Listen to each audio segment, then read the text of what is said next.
The sky of Veranis glowed with a brilliant orange hue, as if the twin suns were setting the horizon ablaze before slipping into darkness. Ethan Rourke stood at the edge of the dock, his old space boots scraping against the worn metal floor. He breathed in the thick air, heavy with the smell of damp earth and the sharp, burnt metal scent of ships that had just landed.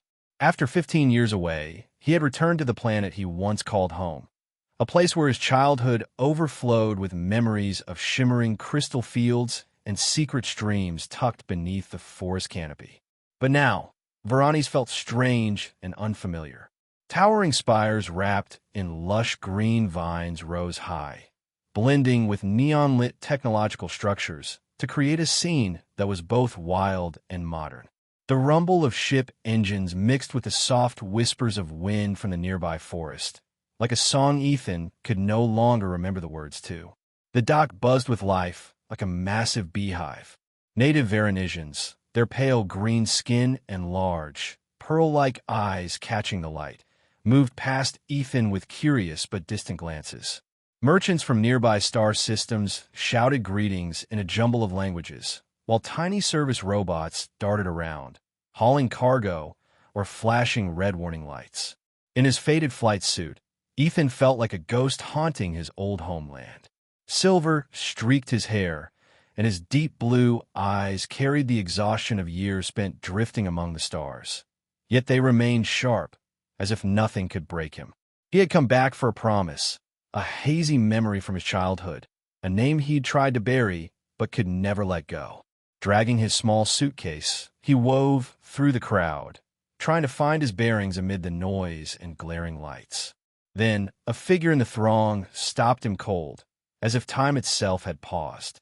She stood out like a jewel against the shadows. Her skin glowed faintly with a jade-like shimmer, and pointed, wolf-like ears poked through her long, glossy black hair, which sparkled under the neon glow. Her golden eyes were piercing and cool, yet they held a sadness too deep to name, as if she carried a world of secrets. She wore a sleek, high-tech outfit adorned with hand-woven animal hide accents on her shoulders and waist, a mix of elegance and untamed wildness. Motionless, she stared into the distance, as if waiting for something or running from it. A strange sense of familiarity washed over Ethan, like a childhood memory bubbling to the surface. He recalled days of racing through fields, laughing with a girl who had golden eyes and a playful grin. A girl who'd been his best friend, his neighbor. Could it be her? He shook his head, telling himself it was his imagination. But his heart pounded, and his feet carried him forward, drawn by an invisible thread. When he was just a few meters away, he cleared his throat, forcing calm into his trembling voice. "Excuse me," he said. "Are you someone I used to know?" She turned, her sharp gaze sweeping over him, as if reading every memory in his mind. "Ethan Rourke," she said, her voice soft but edged, like a blade wrapped in velvet. "You haven't changed as much as you think." A faint smile crossed her lips, mysterious yet warm, as if she'd just rediscovered something lost. Ethan froze, his heart racing. "Aira," he whispered, the name slipping out like a long-buried memory. He remembered Aira Lysar, his childhood friend who'd explored hidden streams and glowing caves with him before his family left Veranis, before life pulled them apart. But that little girl was now a striking, enigmatic woman with an undeniable pull. "Aira Lysar," she confirmed, her tone dipping with a mix of pride and sorrow. "It's been a long time, Ethan, but Veranis isn't the place we once knew." She stepped closer, her eyes searching his. "Why did you come back? For a promise? Or just for memories?" Ethan frowned as childhood memories rushed back. Carefree days with Aira before he became a spacefarer, before she carried burdens he could only guess at. "A promise," he answered, his voice steadier than he felt. "But I didn't expect to find you. You're in trouble, aren't you?" Aira's smile was both defiant and tinged with worry. "More than you can imagine, Ethan. Veranis hides secrets people would kill to keep buried. Are you ready to step into that danger? Like back then, when we thought we could take on the world?" Ethan met her gaze, feeling their old connection spark back to life, now heavier with meaning. He didn't know what lay ahead, but something in Aira's voice, her strength despite a flicker of fear, made him want to trust her. "If you need me, I'm here," he said, his voice deepening, echoing an old vow. "Like back then." Aira nodded, her expression softening as if she'd found an ally. "Good, but we need to move. They're watching." She turned and led him toward the dense forest encircling the city. The towering trees swayed in the breeze, whispering of mysteries yet to unfold. The thick forest at the edge of Veranis city swallowed the dock's light, leaving only faint blue glimmers from glowing vines that twisted like the planet's veins. Ethan trailed Aira, his space boots sinking into the damp moss with soft rustles in the quiet. Shimmering crystal formations jutted from the ground, catching the dim light of the sunken twin suns, as if the forest itself pulsed with life. Aira moved ahead, graceful and alert, her pointed ears twitching whenever she paused to listen. "Be careful," she whispered, her voice sharp yet laced with concern. "This place isn't as safe as it looks." Ethan squinted, struggling to match her pace in the dark. His heart raced, not just from the tension of leaving the dock, but from the questions spinning in his mind. Aira, the girl who'd once been his closest friend, exploring hidden streams and giggling as they dodged adult scolding, now carried a mystery he couldn't grasp. "Aira," he called, his voice rough from keeping it low, "you owe me an explanation. Where are you running from? And why drag me into it?" She halted before a small cave, concealed by thick, glowing vines like a curtain hiding secrets. The jade glow of her skin lit the nearby crystals, casting a soft halo around her face. She turned, her golden eyes flickering between pride and hesitation, as if weighing a choice that could change everything. "Ethan," she said, her voice low, "do you remember when we thought Veranis was a magical place? When we believed we could conquer the world?" Ethan nodded, memories flooding back. Afternoons spent hiding in caves as Aira shared Veranis' legends no one else believed. "I remember," he said, his tone softening. "You tell me stories the grown-ups called nonsense. But you're different now, Aira. What's going on?" She took a deep breath, her pointed ears twitching as if sensing something in the air. "I'm not the girl you knew," she said, a flash of pain crossing her eyes. "I'm a hybrid, part human, part Veranis beast. My blood," she paused, clenching her fists as if the words might break her. "It gives me strength, sharp senses, speed, but it also makes me an outcast. Veranis doesn't welcome people like me. I've lived in the shadows, Ethan, hiding so no one would find me." Ethan's mind spun. He'd heard rumors of beast hybrids in spaceport bars, but dismissed them as tall tales. Now, facing Aira, he saw the truth in her glowing skin, pointed ears, and wild yet human eyes. More than that, he saw her loneliness, a pain he knew from his own years adrift among the stars. "An outcast?" he asked, his voice deepening. "How did you survive? Alone all this time?" Aira looked away, staring into the cave's darkness. "I learned to get by," she said, her tone low and firm. "Hiding in the forest, in places like this. But it's not just about staying alive, Ethan. I carry a truth, one that could save Veranis or destroy it if it falls into the wrong hands. I've held it too long, and now—" She trailed off, her eyes meeting his, searching for hope. "I need you." Ethan stepped closer, drawn by the honesty in her voice. He remembered how Aira had never laughed at his dreams of the stars, how she'd stood by him when everyone else turned away. "What do you need from me?" he asked, his voice steady despite his racing thoughts. "You know I don't run from trouble." Aira smiled, a sad, warm smile, as if old memories were stirring. "You're still the Ethan I knew," she said, her voice trembling slightly. "But this isn't a kid's game anymore. The truth I carry is dangerous. If you stay, you'll be part of it. Are you ready?" Ethan locked eyes with her, their childhood bond growing heavier with her burden. He didn't know the whole story, but Aira's gaze, proud yet fragile, made turning away impossible. "You were the only one I trusted here," he said, his voice low and firm. "If you need me, I'm in. Like back then. Aira nodded, her expression easing as if a weight had lifted. Thank you, Ethan, she whispered, her voice as soft as the rustling leaves outside. She moved deeper into the cave, beckoning him to follow. Her jade glow lit the crystal walls, creating twinkling streaks like a tiny starfield. The cave was small but cozy, with glowing vines creeping along the ceiling, as if Veranis itself sheltered her. A simple bed of moss and dried leaves sat in one corner, next to a few worn tech gadgets, signs of a solitary, hidden life.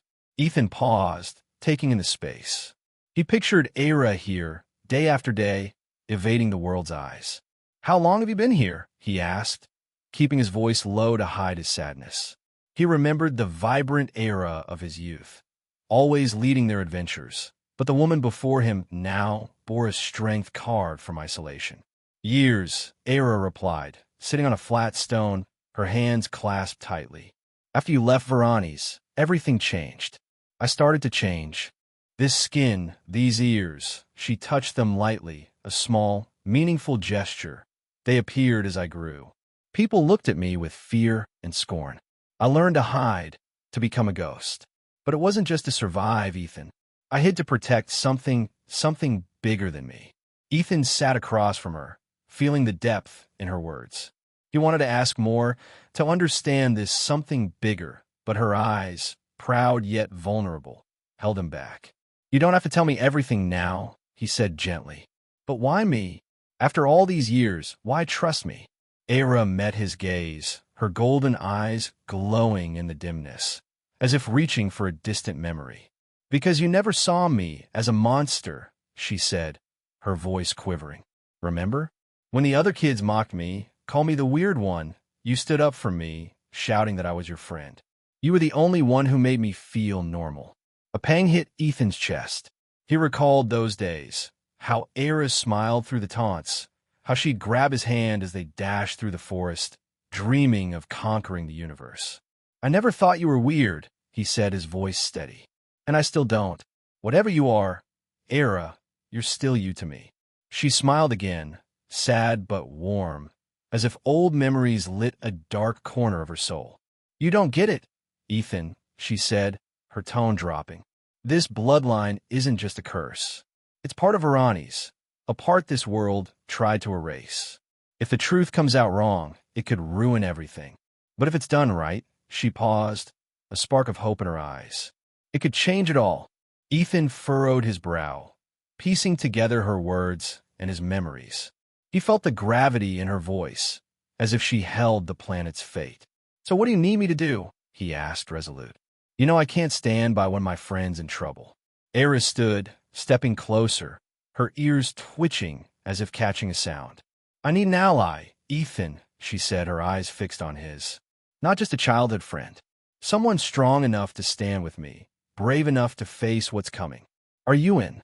Ethan rose to meet her gaze, their old bond now deepened by time and shared burdens. He didn't know the full truth, but Aira's look, proud yet pleading, left no room for doubt. "You were the only one I trusted on this planet," he said, standing tall. "If you need me, I'm here. Like back then." Aira nodded, a glint of light in her eyes, as if she'd found a missing piece. "Thank you," she whispered, then glanced deeper into the cave. "But we can't stay long. There are places I need to show you, things you need to see. Only then will you understand why I've hidden all my life." Inside the hidden cave, the glow of the vines flickered, as if Veranis itself were signaling a warning. Aira stood still, her pointed ears twitching, her golden eyes scanning the shadows. Ethan, still reeling from her hybrid revelation, noticed the tension on her face. "What's wrong?" he asked, keeping his voice low, his hand tight on his dagger. Aira didn't reply at once. She closed her eyes, breathing deeply, as if hearing something beyond his reach. "They found us," she whispered, her tone sharp with worry. "Biosensors, they're tracking my blood signal." Her eyes snapped open, locking onto his. "We need to go now. I know a spot in the forest, the Crystal Labyrinth. It'll hide us, but you have to see it to understand why I've been running." Ethan nodded, his heart pounding. He didn't know who they were, but Aira's urgency erased any hesitation. "Lead on," he said firmly. She motioned him through a secret exit at the cave's back, where thick vines blocked the city's distant light. They slipped silently along the forest's edge, Aira moving like a phantom, avoiding brittle twigs that might snap.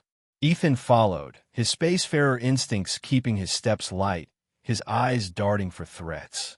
Deeper in, the Veranis forest unfolded like a living maze. Glowing vines snaked like veins, casting a faint blue shimmer. Giant crystals rose from the earth, sparkling with the planet's essence.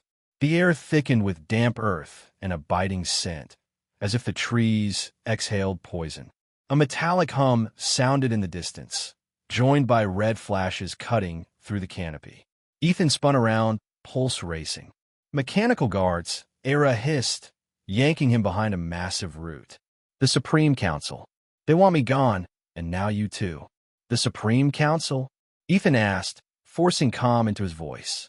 "Why are they after you?" Aira's eyes flashed with defiance. "They fear what I stand for," she said quietly. "My bloodline threatens the order they've built. You being with me terrifies them more, a human and a hybrid, side by side."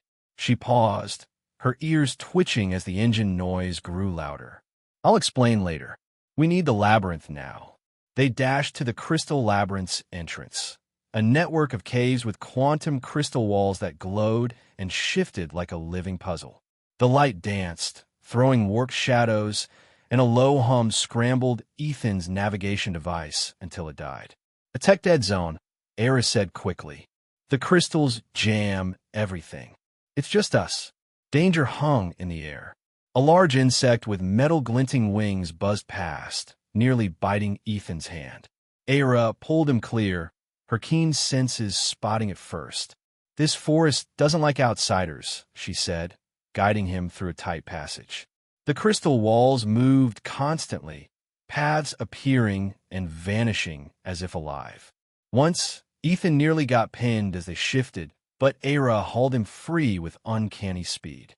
"My bloodline feels the crystal frequencies," she panted. "Trust me." Ethan nodded, using his spacefarer skills to spot patterns in the chaos.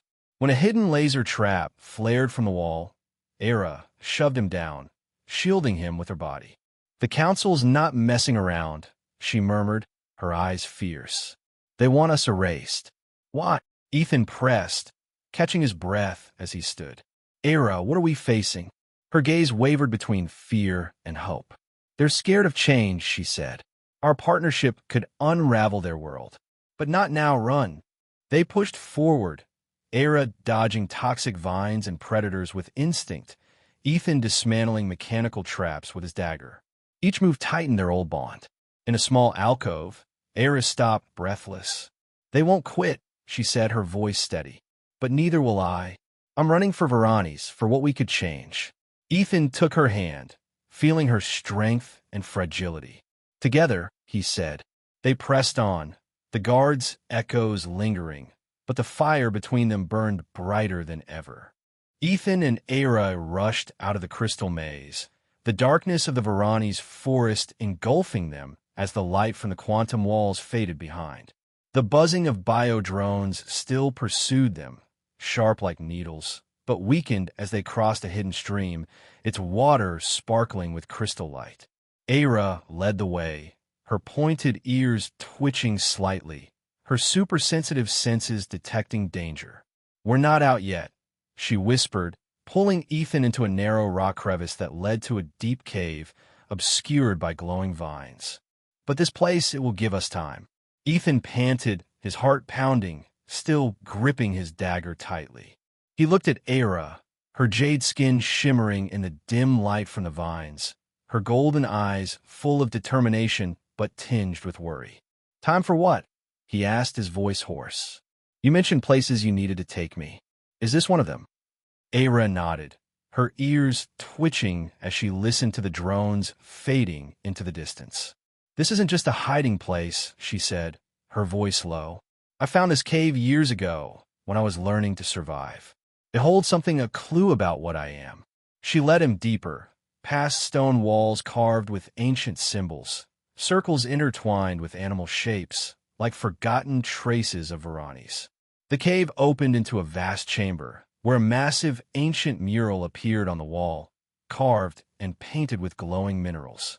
It depicted humans and native Veranis beasts standing side by side, hands clasped, beneath a strange structure, a tall tower with rings of energy radiating from it. Ethan stood frozen, feeling as if time had stopped. "What is this?" he asked, his voice trembling slightly, his eyes fixed on the mural. Aira touched the wall, her fingers tracing the image of a beast that resembled her. "The truth," she said, her voice deep and strong. Long before the Supreme Council ruled, humans and beasts lived in harmony. Hybrids like me weren't a curse, we were a bridge. But the Council buried this history, fearing it would destroy their order. She pointed to the tower in the mural. I think it's an ancient device that can broadcast the truth across Veranis. If we can find it, we can change everything." Ethan stared at her, his mind reeling. He remembered the stories Aira told him as a child, legends the adults dismissed as nonsense. Now, they were real, right in front of him. "Does the Council know about this?" he asked, his hand unconsciously touching the mural. "They suspect," Aira replied, her eyes flashing with worry. "That's why they're hunting me. If the truth gets out, their order will crumble. But I can't do this alone, Ethan." She paused, her gaze locking onto his. "Are you afraid? Afraid this will pull you into something bigger than us?" Ethan stepped closer, touching her shoulder, feeling her strength and vulnerability. "I am afraid," he admitted, his voice low, "but not of you or this truth. I'm afraid of losing you again." He remembered the day he left Veranis, when Aira stood silently by the crystal field, and that pain still lingered. "You're my friend, Aira. Mural or council, I won't abandon you." Aira smiled, her golden eyes softening, as if a wall had crumbled. "You've always been there when I needed you," she whispered, taking his hand. "Remember when we hid in caves, pretending to be heroes? Now we really are." Her smile brightened, but it carried a hint of sadness. "But if we do this, there's no turning back." Ethan squeezed her hand, their childhood bond now deeper, forged by danger and a shared purpose. "Together," he said, his voice firm, "like old times." Before they could say more, a metallic screech echoed from outside the cave. Aira straightened, her ears twitching. "Bio-drones," she said urgently. "They found us." She glanced at the mural one last time, as if imprinting it on her mind. "We have to go. There's an exit at the back. It leads deeper into the forest. If we can find the device from the mural, we can end this hunt." Ethan nodded, his dagger at the ready. They moved as one, Aira using her heightened senses to navigate the narrow passages, avoiding toxic vines creeping along the cave walls. Ethan disabled a mechanical trap blocking the exit, using his spacefarer skills to deactivate the sensors. When a drone swooped in, Aira shoved Ethan aside and hurled a rock to deflect it. The Veranis forest blurred into a haze of toxic mist, the faint glow of luminescent vines barely guiding Ethan and Aira through hidden paths beneath towering rock formations, where the ancient mural had pointed the way. The buzzing of the Supreme Council's biodrones still trailed them, sharp and relentless, but the rugged terrain slowed the machines, giving the pair a precious moment of respite. Aira led Ethan through a narrow mountain pass, her pointed ears twitching faintly, her heightened senses picking up every vibration in the air. "We're close," she whispered, her golden eyes flashing with a mix of hope and anxiety. "The broadcast tower, it's inside this mountain." Ethan kept pace, his breathing heavy, his dagger at the ready. He felt the weight of what they'd discovered. The ancient mural in the cave, depicting humans and beasts in harmony, and the strange tower Aira believed could change Veranis. "Are you sure it still works?" he asked, his voice rough, eyes scanning the darkness. Aira paused before a cliff face draped in vines, her hand brushing a carved symbol matching the mural, a circle entwined with a beast. The cliff rumbled, revealing a hidden entrance. "I'm not sure," she admitted, her voice low. "But if the mural is right, this is our only chance to share the truth." She looked at him, her gaze wavering. "Are you ready?" Ethan nodded, giving her shoulder a reassuring squeeze. Together, he said, his eyes steady. They stepped inside, the darkness swallowing them as the entrance sealed shut. Within the mountain, an ancient structure loomed, a broadcast tower, a massive metal spire coated in the dust of ages, shimmering with interwoven crystals. Ancient control panels, etched with symbols like those in the mural, pulsed with faint light, as if waiting to be awakened. The air thrummed with a low frequency, making Ethan feel as though he stood before a living entity. "This is it," Aira whispered, her voice trembling slightly, her hand gliding over the tower. "The technology of our ancestors, buried by the Council." Ethan studied the structure, his spacefarer instincts recognizing a design far ahead of its time, a communication system capable of blanketing the planet. "How do we activate it?" he asked, inspecting a control panel. Aira touched the tower, her jade skin glowing brighter, as if her hybrid blood resonated with the ancient tech. "I think it needs me," she said, her voice deep. "My hybrid blood is the key. But if I do this, the Council will know exactly where we are." She looked at Ethan, her eyes a mix of resolve and fear. "Do you regret coming with me?" Ethan stepped closer, taking her hand, feeling her pulse beneath her skin. "Never," he said firmly. He recalled their childhood, when Aira was the only one who made him feel at home on Veranis.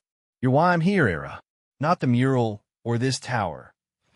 He smiled, his eyes softening. "Let's do this, and we'll face the consequences together." Aira's smile flickered, her golden eyes glowing with renewed fire, as if his words had rekindled her courage. "Thank you," she whispered, then closed her eyes and pressed her hand to the tower. A burst of light erupted, the control panels blazing to life, ancient symbols glowing like veins. Ethan assisted, using his spacefarer skills to adjust mechanical dials, working in perfect sync with Aira. The system hummed, its frequency rising, and an invisible signal shot out, carrying the mural's imagery, humans and beasts in harmony, hybrids as a bridge. Outside, the signal swept across Veranis. In cities, public screens flickered with static, then displayed the ancient mural. Crowds froze, whispering, their eyes wavering between awe and doubt. Those who once scorned hybrids began to question, buried stories stirring in their minds. In distant villages, outcasts lifted their heads, sensing a spark of hope. A wave of awakening rippled outward, small but unstoppable, challenging the Supreme Council's rigid hierarchy. Inside the mountain, Aira opened her eyes, gasping, her body trembling from the energy. Ethan steadied her, his gaze filled with concern. "You did it," he said, his voice low, squeezing her hand. "Veranis is listening." Aira's weak smile carried a glint of faith. "I can feel them," she whispered, her voice shaking. "Others like me, they're not alone anymore." She looked at Ethan, her hand still gripping his. "But the Council won't let this stand. They'll do anything to silence the truth." Ethan nodded, his eyes resolute. "Let them try," he said firmly. "They can't stop what started." He remembered their childhood, when Aira spoke of a fair Veranis, and now they'd ignited that spark. "You gave me a reason to come back, Aira. We'll protect this, together." Aira leaned into him, the tower's light bathing them both, as if Veranis itself bore witness. "Like old times," she whispered, her smile shining through the darkness. They stood in the mountain's heart, knowing the world outside was shifting. The signal pulsed on, carrying the truth of the ancient mural, and though the Council's shadow loomed somewhere beyond, Ethan and Aira, bound by an unbreakable bond, had planted the seed for a new Veranis. Veranis trembled under a wave of change. City squares overflowed with people, from laborers to hybrids once cast aside, united in a cry for equality. The signal from the ancient broadcast tower still echoed, the mural's image of humans and beasts hand in hand etched into every mind. The Supreme Council, which had ruled through fear, now faced a planet that refused to stay silent. Ethan and Aira stood at the heart of the movement, in a makeshift command post on the forest's edge, where hundreds gathered. Aira, her jade skin glowing and golden eyes blazing, addressed the crowd, her voice strong yet warm. "We're not fighting to tear down," she said, "but to build a Veranis where no one is cast out." The crowd roared with applause, and Ethan, by her side, felt the weight of the moment settle over him. The council struck back with force. Armored mechs marched into the cities, bio-drones scanning for hybrid biosignatures. But Ethan, wielding his spacefarer skills, hacked into the defense systems, disabling drones and opening city gates to the people. Aira, guided by her hybrid instincts, led a resistance team through the forest, dodging traps and guiding them into the council's stronghold, a place of safety laced with danger. Inside the stronghold, they confronted the council leader, a cold android embodying the old order. "You're destroying everything we built," it said, its metallic voice flat. "Hybrids are a mistake." Aira stepped forward, her eyes burning. "We are Veranis," she shot back. "The truth in the ancient mural. Humans and beasts are one. You're the ones burying this planet." She activated a final signal from a handheld device, broadcasting the mural's image throughout the stronghold. The mechanical guards hesitated, a flicker of human doubt in their eyes. Ethan backed her up, hacking the stronghold systems to lock down the mechs. "It's over," he told the leader. "The people have chosen." Outside, the crowd surged in, unarmed, their unified voices a force of their own. Faced with an unbreakable wave, the council leader ordered a retreat. In the aftermath, Ethan and Aira led the reforms. They merged human technology, communication systems, and crystal energy with hybrid instincts, like Aira's ability to sense natural frequencies, to build a sustainable Veranis. Schools taught the true history, where human and hybrid children learn side by side. Cities were rebuilt, blending with the forest, their towers adorned with glowing vines. One evening, on the crystal field where they'd played as children, Ethan and Aira stood together, gazing at a shimmering Veranis under the night sky. "Did you ever imagine this back then?" Ethan asked, his voice low, his hand entwined with hers. Aira smiled, her golden eyes softening. "I dreamed of it," she said, "but I never thought we'd make it real. You made me believe, Ethan." She leaned into him, and in that moment, their love, forged from memories, danger, and hope, became a symbol of the new Veranis. The planet entered an era of peace, where the strength of technology, natural instincts, and acceptance united its people. Ethan and Aira, once children hiding in the forest, now stood as guiding flames, proving that differences don't divide but create a whole Veranis.